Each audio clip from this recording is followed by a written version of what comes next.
I've never been one to believe in ghost stories or urban legends. Growing up in a small town in upstate New York, the closest I got to anything spooky was the old mill by the river where kids dared each other to sneak in after dark. But even then, it was just rusty machinery and broken windows. Nothing more. I moved to the city 5 years ago for a job in IT. Nothing glamorous, just fixing servers in a mid-sized firm downtown. The apartment was cheap, on the 3rd floor of a walk-up in Queens, with thin walls and a view of the alley below. I liked the routine. Work from 9 to 5, grab takeout on the way home, crash with Netflix until midnight. It kept things simple. It started in late October, right around Halloween. I was walking home from the subway, cutting through the alley like always to shave off 5 minutes. The streetlights buzzed overhead, creating shadows from the dumpsters. That's when I first saw something, or thought I did. A shape at the far end of the alley, near the chain link fence by the auto shop. They were tall, maybe 6 feet, hunched a little like they were carrying something heavy. I figured it was just a homeless guy rummaging through trash, so I kept walking, hands in my pockets. But as I got closer, they didn't move, didn't shuffle away or turn.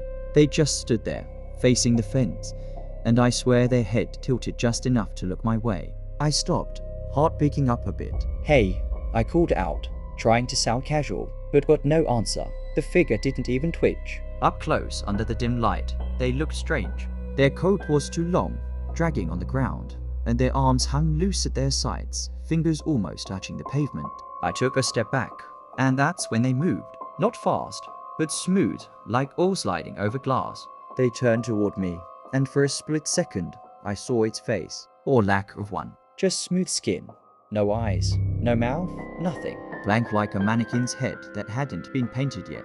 I bolted, didn't think, just ran the rest of the alley and up the stairs to my building, fumbling with my keys. Slammed the door behind me, locked it, and leaned against it, breathing hard. My mind raced. Had I really seen that? Probably just shadows playing tricks, or some drunk in a weird mask. I laughed it off over a beer, told myself to lay off the late nights. But sleep didn't come easy. Every creak in the floorboards had me sitting up, staring at the door. The next morning, I convinced myself it was nothing. Work was the usual grind, tickets piling up, coffee going cold on my desk. By evening, I was back to normal, picking up Thai food on the way home. But as I turned into the alley again, old habits die hard. I scanned the shadows first. Empty, quiet, except for the distant hum of traffic. I made it to my door without incident, feeling stupid for even checking.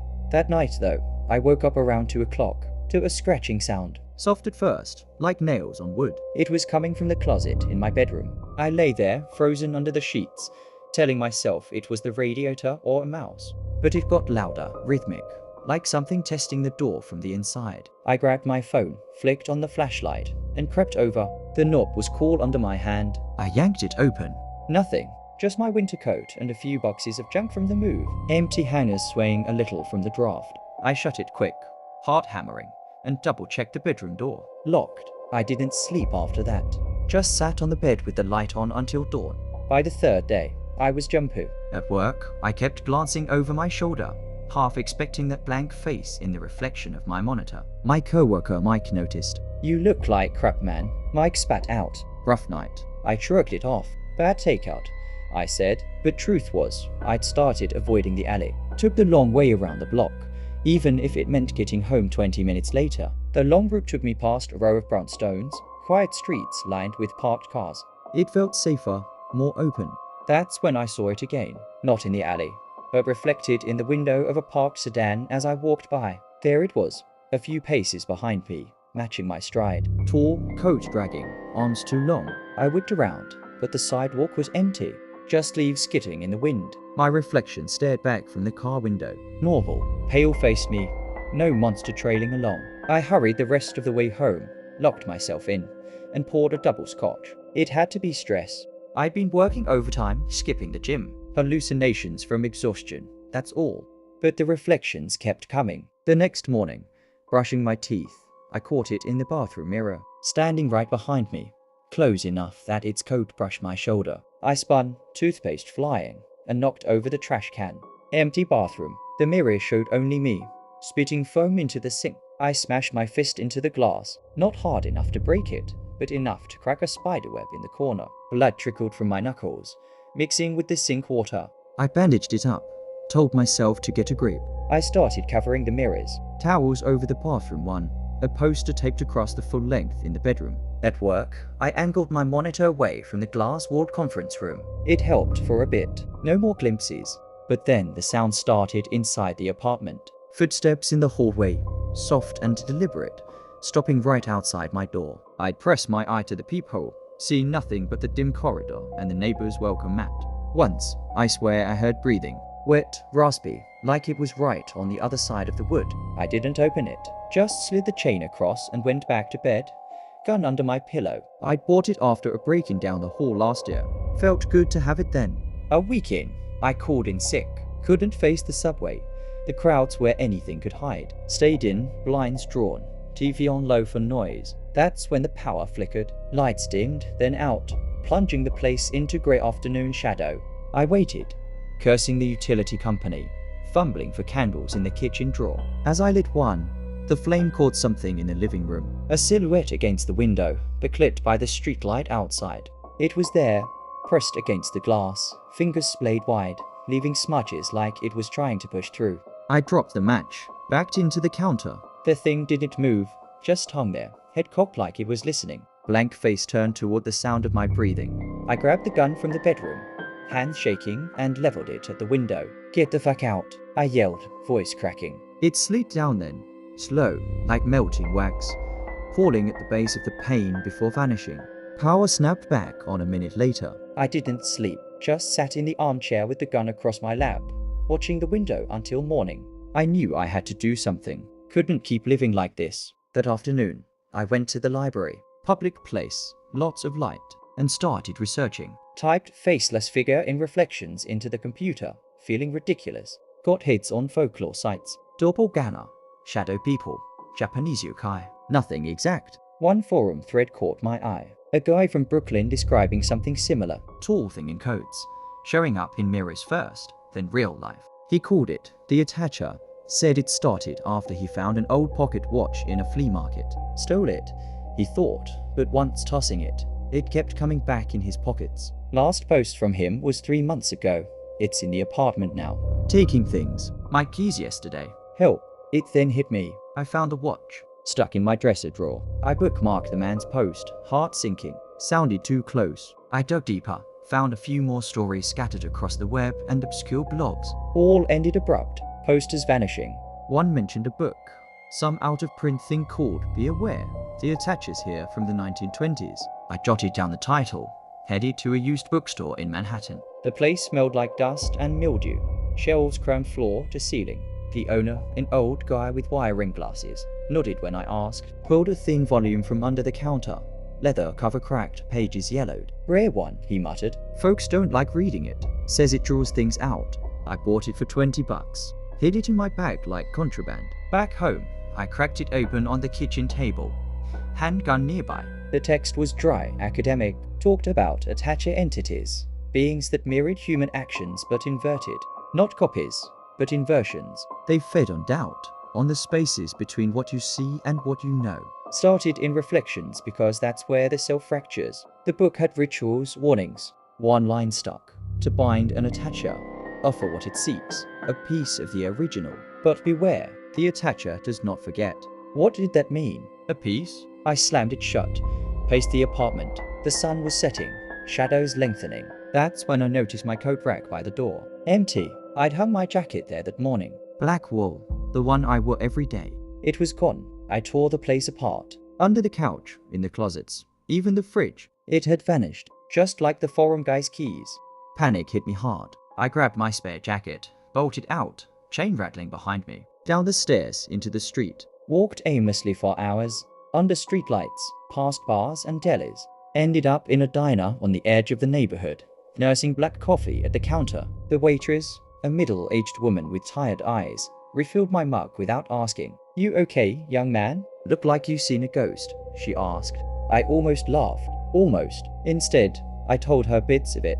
The figure, the coat, the sounds. She listened, nodding slow. Heard stories like that around here. Old ones. They say it's the hollow man. Lives in the cracks between buildings. Wants what you got, but backwards. Takes your stuff first, then your memories, then you.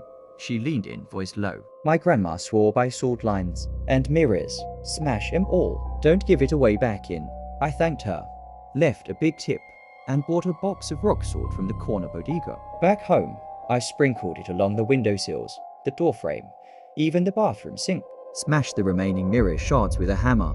Swept them into the trash chute. Felt better, like I was fighting back. Slept a little that night, gun in hand. But it came anyway. Around 4 in the morning, the bedroom door creaked open. I sat up, aiming into the dark. Footsteps, wet, squelching, like it had tracked something in. It stopped at the foot of the bed. I flicked on the lamp. There it stood, my black coat draped over its frame, sleeves too long, hanging empty. The fabric was soaked, dripping dark water onto the floorboards. Up close, the blank face wasn't smooth anymore.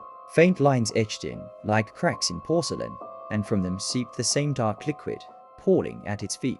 I fired. The shot echoed, deafening in the small room. Bullet hit center mass, tore through the coat. But it didn't fall, didn't bleed red, just tilted its head, and the cracks spread, forming a mouth, wide, lipperless, full of jagged shadows.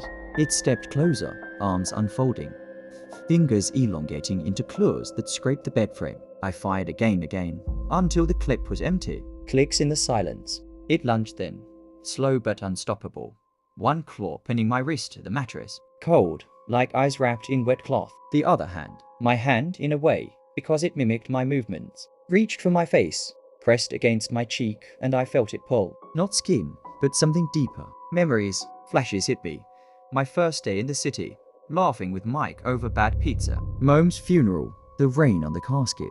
Childhood Christmases, the meal days with friends. They slipped away, colors fading to grey. I screamed, thrashed, but it held. The mouth yawned wider, and a voice came. Not sound, but inside my head, echoing my own thoughts backward. You see me now. I am what you left behind. The salt line by the window smoked, sizzling where its drips hit, but it didn't stop. I kicked free, rolled off the bed, scrambled for the door. It followed, coat shedding water like tears, leaving a trail that steamed on the floor. I made it to the living room, slammed the bedroom door, barricaded it with the couch, grabbed the book from the table, flicked to the ritual page. Words blurred through tears, but I read them aloud, voice shaking. Be aware the attaches here. Inversion of the self. I offer what was cast. Return to the fracture, bind in the glass. Nonsense. But I kept going, chanting as the bedroom door splintered, wood cracking like bones. The thing burst through, coat in tatters, body elongating, filling the room with shadow. It reached for me, and I threw the book. Useless, but it was all I had. The cover hit its chest, stuck there, pages fluttering.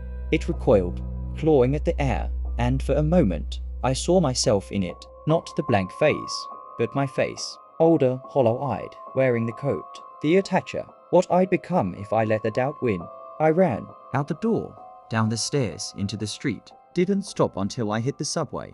Rode it to the end of the line, some empty platform in Brooklyn. Walked from there, blocks and blocks, until my legs gave out in a park bench under sodium lights. Dawn was breaking, pink streaking the sky. No coat on me now, just the spare, damp with sweat. I checked my pockets. Keys there, phone, wallet, intact.